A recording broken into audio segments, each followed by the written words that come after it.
Japan's drink scene is way bigger than what you think. When people think of Japanese alcohol, they usually stop at sake, maybe a beer, maybe a whiskey, and that's about it. But there's also sweet plum wine, rich shochu, delicate Kyoto sake, and even convenience store cans that could honestly pass for bar cocktails. Today, I'll take you through Japan's most popular types of alcohol, what to try, where to find them, and a few things that locals wish more travelers knew. Kanpai!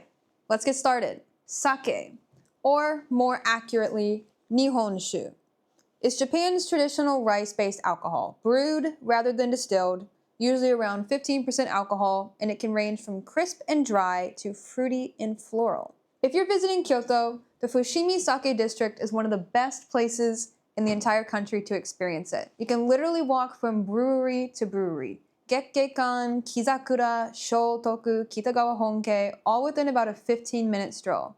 And at Kizakura Kappa Country, they even have a little restaurant where you can try tasting flights paired with Kyoto-style dishes. So when you start looking at sake bottles, you're going to see all kinds of Japanese words on the label. Junmai, Ginjo, Daiginjo, Nigori, and if that sounds confusing, don't worry. So before I tell you what you might want to buy for yourself, let me explain what all of these words even mean.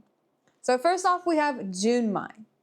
Junmai, this literally means pure rice. So it's made only from rice, water, yeast, and koji, nothing else. No added alcohol. So it's a very common type of sake.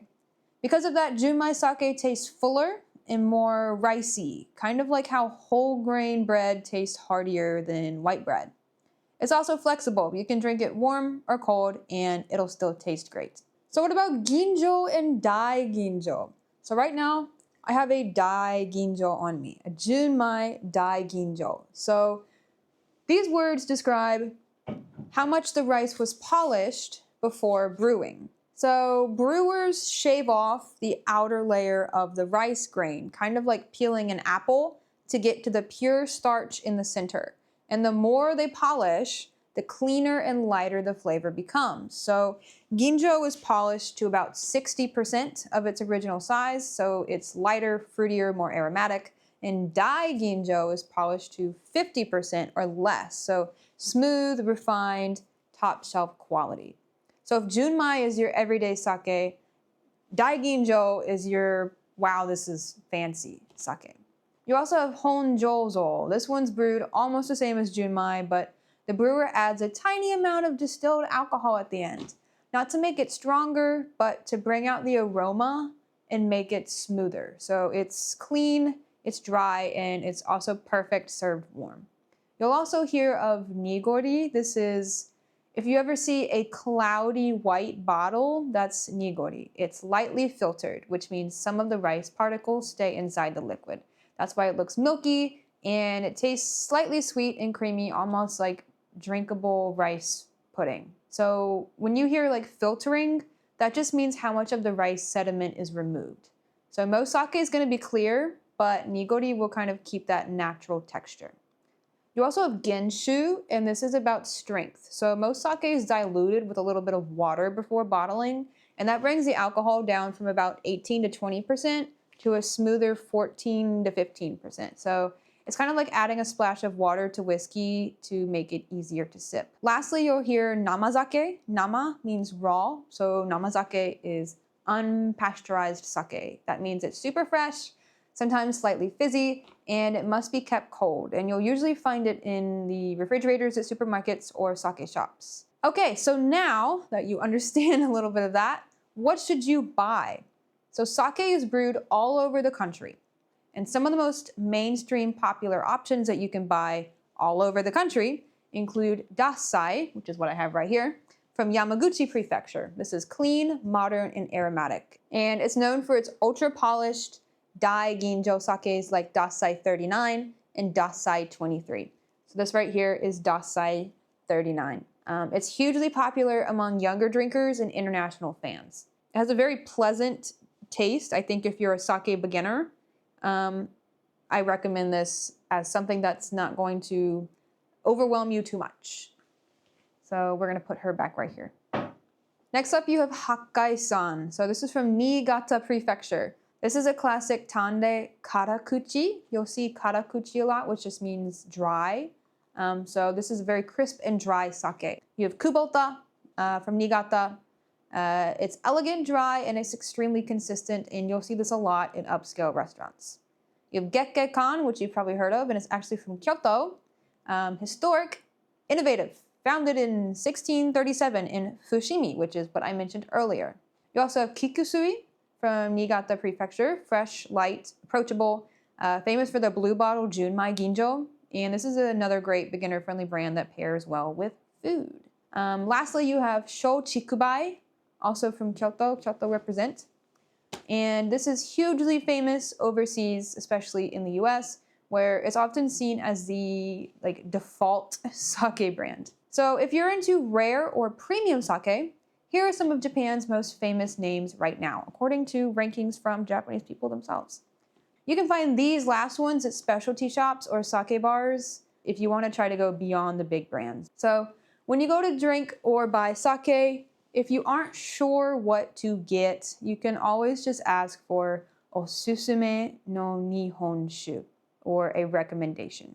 When you enjoy sake, you can enjoy it chilled, reishu, or room temperature, or warm, atsukan. So my recommendation is atsukan, especially if you're a sake beginner. I feel like when sake is warm, it goes down a little more easily. You'll also sometimes get sake served in a little box. This little wooden box is called a masu, and it's a tradition rooted in Shinto symbolism and wordplay. So the word masu also means to increase or to prosper, making it a symbol of good fortune. The practice of overflow pouring, sosogi koboshi, where the sake spills into the box or the saucer below, began after World War II as a gesture of generosity, and it was meant to make guests feel like they were getting a little extra. So the etiquette here is loose.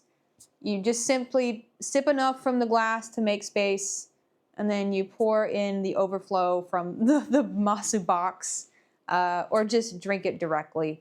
The goal is to enjoy the abundance of sake, not to stress about manners. Next up is Shochu and Awamori. So let's start with Shochu. This is Japan's distilled spirit. And this is what locals in southern Japan are more likely to be drinking. So unlike sake, which is brewed from rice, shochu can be made from almost anything.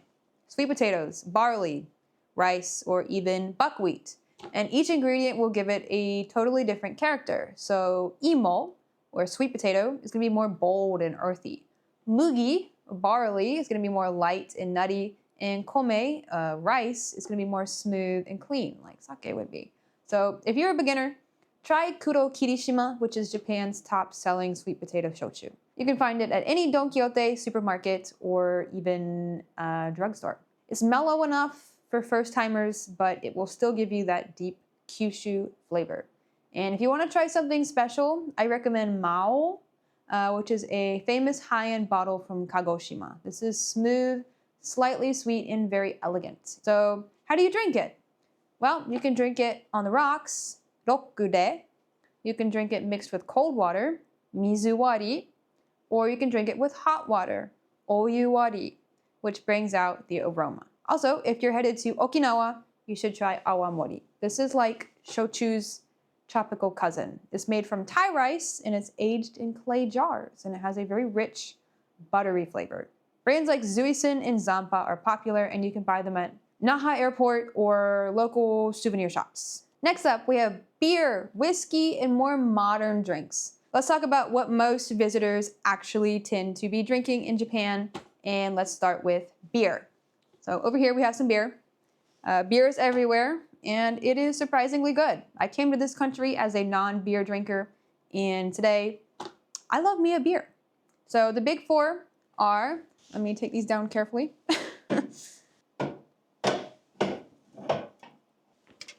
So the big four are Asahi, super dry, Kirin, Ichiban, Sapporo, or Sapporo if you're American, Yabisu.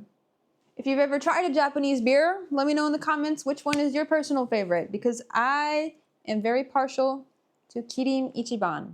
When you order beer, if you want to sound local, just say Nama biru o kudasai.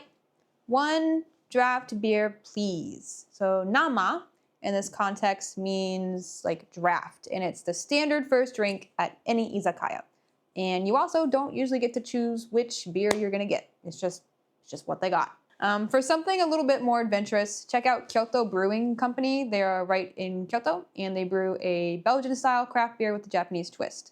And another great one, I actually got one of theirs from the convenience store. Thank you, convenience store.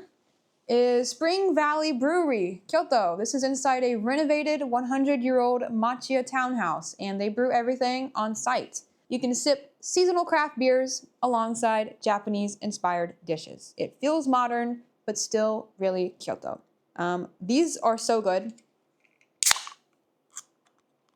This is the Shiruku Ale, white ale, which, ooh, that's an ale, all right. That's good. She's refreshing and gentle. Also, if you're heading to Tokyo, you can try Hitachi no Nest, which has a few different locations across Tokyo. Just look for the owl logo. They have tasting flights, so you can try multiple flavors.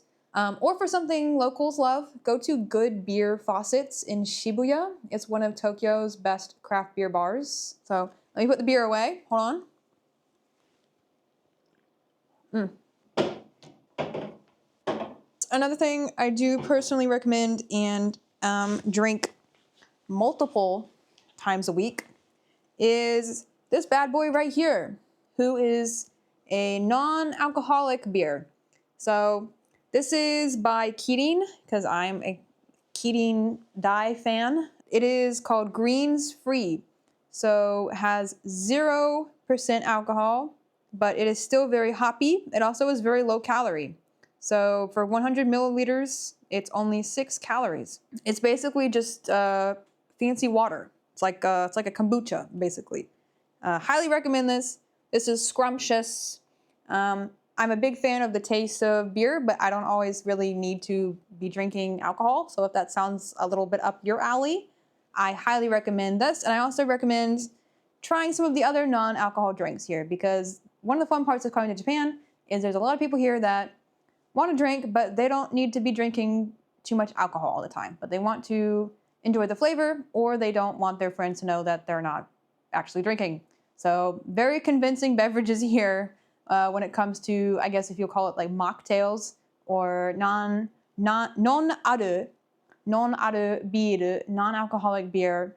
Definitely don't be afraid to check out the non-arukoru section on the drink menu, which will be probably a lot longer than you might expect. Literally, when I went to buy this at the store, there was like 3 other people looking at the non-alcoholic beverages as well. So it's not strange at all here. I don't know how it is in some other places, but I like that about this place. So transitioning back to alcohol, Japanese whiskey. So Japanese whiskey is perhaps where Japan truly shines. So if you're near Kyoto, you should visit Yamazaki Distillery. This was Japan's first whiskey distillery. It was founded in 1923.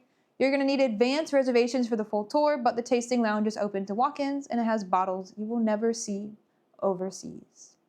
So for something easy to buy, these are 2 classics right here. We have Nikka whiskey. This is their black, their clear. This is so cheap. But you might also like Nikka from the barrel if you want kind of a step up. You also have Suntory whiskey.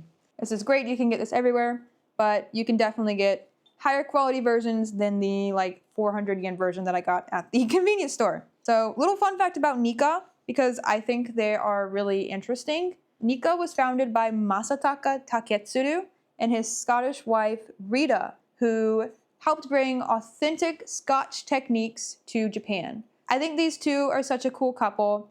She's basically like my senpai in international romance, and there's a really great drama about them called Masan. I just think it's a really cool story that it's a Japanese guy, a Scottish woman, they work together, they made something really, really cool, and it's still famous today. We love that. We love a good story. Next up is Umeshu, or Japanese plum wine. Let's pull her out. Here she is. So you might notice this already, somebody already drank a little bit of this. I love umeshu. Umeshu is very easy to love. It is very sweet, it's very smooth, and it's perfect even if you're not a big drinker. So not all umeshu is created equal. So here's a quick guide. If you like that deep, rich plum flavor, you should go for a noko type. It's going to be thicker and a bit boozier, and it tastes like biting into a ripe plum. It is best enjoyed on the rocks, rokure.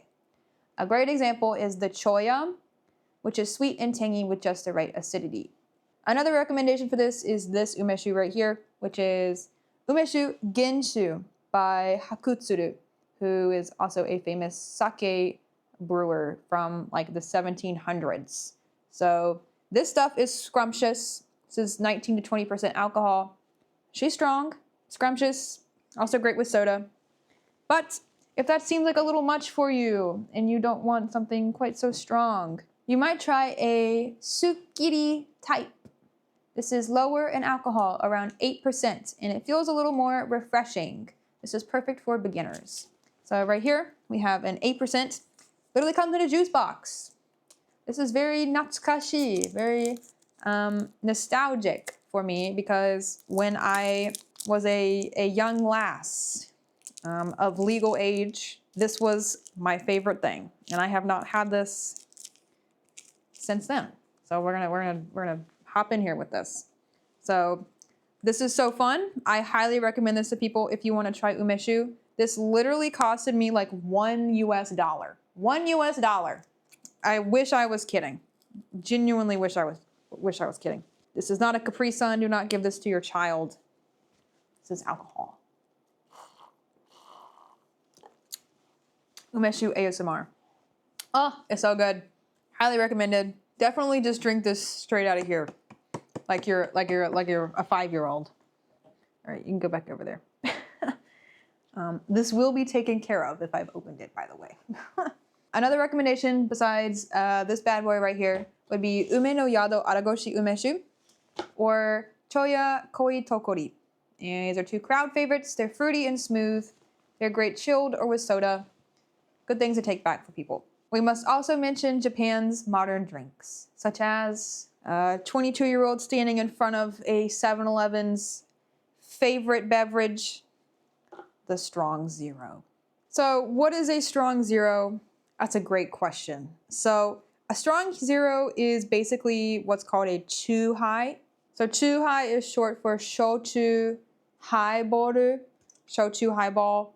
And basically it's just like a cocktail that's like a mixture of spirits and juice. And they are delicious. Pretty much anyone would enjoy it. And I'm not gonna crack this open right now. I can't get into this right now. This is the double lemon, which I do enjoy. So double lemon, 9%. And if you need a drink, Strong Zero double lemon, 9%. Here you go. Similarly, you also have other brands like this one right here, which is by Kirin. This has both whiskey and vodka in it, just to make things extra spicy. They love lemon flavors here. So that and lemon sours are also quite good. So if you go to a restaurant and you want a simple beverage, order a lemon sour. So of course you also have highballs like this one that I cracked open earlier. This is a kaku highball, which is a mixture of kaku bean, which is like a mixed whiskey with some kind of like club soda or other carbonated beverage. So it goes great with a lemon as well. You can't go wrong with a lemon in these Japanese alcoholic beverages. So I'm gonna put her back. You also have, when it comes to highballs, this is a personal recommendation. This is made with Suntory's World Whiskey Owl. Owl is a mixture of whiskeys from 5 different places. So you have Canadian, Japanese, American, Scotch, and Irish whiskeys, all combined in this Owl, which means blue, world beverage. So made in Japan by Suntory, and it's really kind of their like step into the world of alcohol. Let's all work together and create a beautiful highball beverage. And one more fun drink recommendation is this Horoyoi. And this is a flavor that I specifically chose because I want you to know what it is. It is shiroi sour, or sometimes it's called white soda in English. Or you might also see karupisu, or in America, maybe karupiko. All of these are kind of the same concept of this white soda, which is kind of like a yogurty soda flavor. So you'll see this a lot when it comes to like mixed drinks here. They have this like mystery white soda. It's good. It is very, very good. This is only 3% alcohol, so it's basically juice, but like, let's be real. But very good if you just want something light and refreshing and not going to send you into another dimension. So everything you can see right here, excluding obviously the Dasai 39 and these are my Conbini recommendations, as well as what the beers that I showed you earlier. So obviously you cannot get Dasai 39 at the 7-Eleven. Now that you know what to drink, how do you actually order like a local? So at an izakaya, the first thing that happens after you sit down is they're going to hand you a wet towel, an oshibori, and they're going to ask you what you'd like to drink. So I start with the wet towel just because I want you to really, really close your eyes and get the feel for what's about to happen. So you're going to have this wet towel, and you're going to be looking at the menu, and they're going to ask you what you want to drink. So most people are going to start with a beer, and like I said, if you want to sound natural, what are you going to say? Namabiru o kudasai. Namabiru o kudasai, the most common phrase in Japan's drinking culture. So after everyone gets their drink, wait before sipping. The group is always going to say kanpai first. So kanpai, very important phrase. Here's a few other phrases that I think will come in handy. We have nihonshu o kudasai. Sake, please.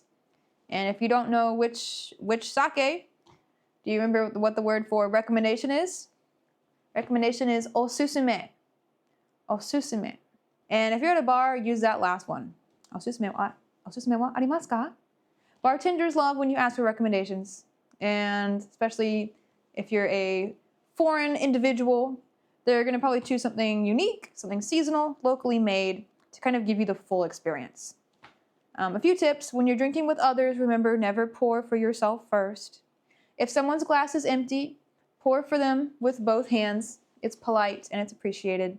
And if they pour for you, lift your glass slightly with both hands to accept. And no, you will not get deported from the country if you mess this up. You're also going to often get a small appetizer automatically when you go out to places that serve lots of alcohol, by the way, and this is called otoshi. And this is usually a few hundred yen, kind of like a table charge. I only mention this because a lot of times when I go to like Google reviews of bars and stuff, people are on there mad. They charged me for this thing that I didn't want. Everyone gets charged. It's a table charge. Okay, so otoshi. Please don't be surprised. They're going to bring you this little dish with got like nuts in it. And you're going to be like, well, what is this? I didn't ask for this. It's yours now. Please enjoy. That's what you get for going into the bar. Finally, keep in mind that Japan's drinking culture is really about social connection, not just getting wasted. Although Shibuya on a Friday night, Japanese people might disagree. So make sure when you drink that you pace yourself, you stay respectful, and you appreciate the moment. This looks kind of unhinged, doesn't it? I promise I don't live like this. So whether you're sipping Dasai in a Kyoto tasting room, trying a strong zero from 7-Eleven in front of the karaoke, or toasting with friends at an izakaya, take a moment to say kanpai and really taste Japan.